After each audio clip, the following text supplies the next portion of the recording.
Igor, como é que começou seu interesse por esse assunto? Por falar de Israel, por falar de Palestina, de Oriente Médio, né? Não é um assunto tão comum, né? Não tem tantos jovens estudando esse... Onde é que surgiu esse interesse? Então, é algo muito peculiar, assim, essa história, e eu tenho muita convicção hoje, olhando para trás e toda a minha jornada, de que isso era algo que Deus ele já tinha planejado para mim, desde muito antes de eu nascer. Certo. Eu nasci em Campina Grande, no interior da Paraíba, em um lar evangélico, assim, um lar evangélico muito peculiar, porque minha mãe sempre muito pentecostal, daquelas das irmãs do coque, Aham. que profetizava, falava em línguas, tudo, mas que me criou frequentando a igreja presbiteriana. É mesmo? Então, assim, já vivia aquela coisa de dois mundos. E como todo evangélico, né, que nasceu nos anos 90, tinha muito aquela coisa que a gente não podia assistir determinados desenhos animados, não podia ler Harry Potter, Senhor dos Anéis, essa coisa toda. Então, só podia ler Nárnia, mas nem Nárnia tinha na época, Sei, assim, demorou a chegar Nárnia. Demorou pra descobrir. Quando a gente descobriu. Então, eu lembro que eu lia muito a Bíblia, assim, eu sempre gostava muito de ler, minha mãe lia muito também para mim, né, a Bíblia Ilustrada, e eu adorava ler as histórias do Antigo Testamento, assim, história de Noé, e eu tinha muita curiosidade para saber como era aquela região nos dias de hoje. Então eu lembro que todo Natal, quando tinha um presépio, eu ficava perguntando assim, nossa, será que em Belém, onde Jesus nasceu, eles comemoram no mesmo lugar em que Jesus nasceu? E eu perguntava à minha mãe, assim, e ela falava assim, não sei, lá é tudo é guerra. Eu mesmo? Ela falava? a resposta era essa. Eu falava assim, não, e os filisteus ainda existem? Não, é tudo é guerra, tudo é guerra. E eu tinha aquela curiosidade de entender, né, melhor sobre o Oriente Médio. Quantos anos? Eu acho que eu tinha uns 7, 8 anos, É era mesmo? pequeno, mas eu tinha essa curiosidade, assim, eu queria saber. Então, tinha uma amiga nossa que ela era missionária, assim, transcultural, ela morou muitos anos no Timor-Leste, mas antes eu lembro que ela tinha ido para Israel, ela tinha ido para o Egito. Na verdade, eu acho que a minha curiosidade maior era o Egito por conta do Príncipe do Egito, né? Aquele desenho da DreamWorks, então a história do Moisés. Eu perguntava, nossa, aspirante, um dia eu quero conhecer isso, né? Era um sonho. E aí, quando eu fui crescendo, eu fui me interessando pelo Oriente Médio, mas por uma outra razão. Porque eu conheci a Missão Portas Abertas, assim, quando eu tinha uns 12, 13 anos, eu comecei a ouvir falar sobre a questão da perseguição aos cristãos. Isso não é presbiteriana? Na presbiteriana. E aí eu falo assim, nossa, eu quero fazer algo para ajudar essas pessoas, né? Então eu falo assim, nossa, será que eu vou ser diplomata? Será que eu vou ser missionário? Será que eu vou trabalhar com direitos humanos? Eu sabia que Deus queria me usar dessa maneira. E eu lembro que em 2010, eu contei até a história para ela recentemente, é muito engraçado, porque a Ana Paula Valadão, dentro do Trono, eles foram para uma viagem para Israel e foram para o Egito.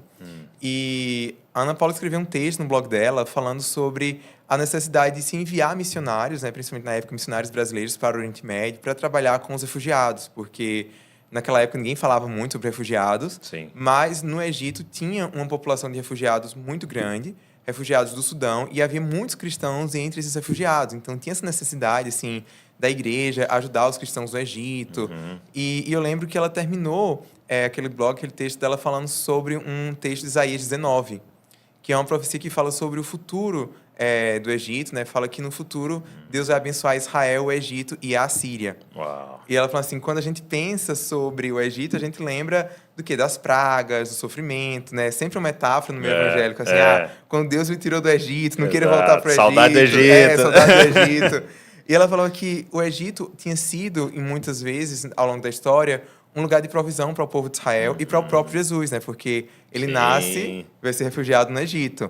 E eu fiquei com aquilo na cabeça, eu fiquei pensando assim, nossa, realmente. E aquela curiosidade de criança da terra da Bíblia, eu comecei a ver que aquela terra da Bíblia ainda hoje tinham cristãos, muitos desses cristãos que eram ainda descendentes lá dos apóstolos, né, de Atos 2, e sofriam perseguição. E eu queria ajudar esses cristãos e não sabia ao certo. E eu fui olhar qual era esse curso, só tinha em João Pessoa, morava em Campina Grande, e eu vi que, nossa, é o curso perfeito para mim. Tudo que eu gostava estava lá. E aí eu falei para meus pais, olha, eu sinto que Deus está me chamando para trabalhar com isso, eu quero fazer esse curso, e eu também não quero mais perder tempo aqui na escola. Isso eu estava no primeiro ano do ensino médio. Não quero mais perder tempo na escola. Não siga o meu exemplo. Podia falar isso, poxa? Sabia que podia falar isso pro pai? Não siga o meu exemplo, mas porque assim, eu sentia que estava perdendo tempo ali no ensino médio. Eu queria... E aí eu pedi de presente de aniversário uma emancipação e um supletivo. Foi o que eu pedi de aniversário quando eu fiz 16 anos. Aí, dando ideia pra todo mundo. Né? Não sigam isso, gente. Agora nem pode mais. Não pode mais? Não pode mais. Mas aí eu fiz um supletivo e eu tinha 16 anos. Eu fiz 16 anos, acho que numa quinta foi. Numa sexta, meu pai emancipou. No domingo eu fiz supletivo, na segunda parei de ir pra escola. E eu fiquei só num cursinho preparatório. Não tinha Enem ainda, era o vestibular tradicional por área.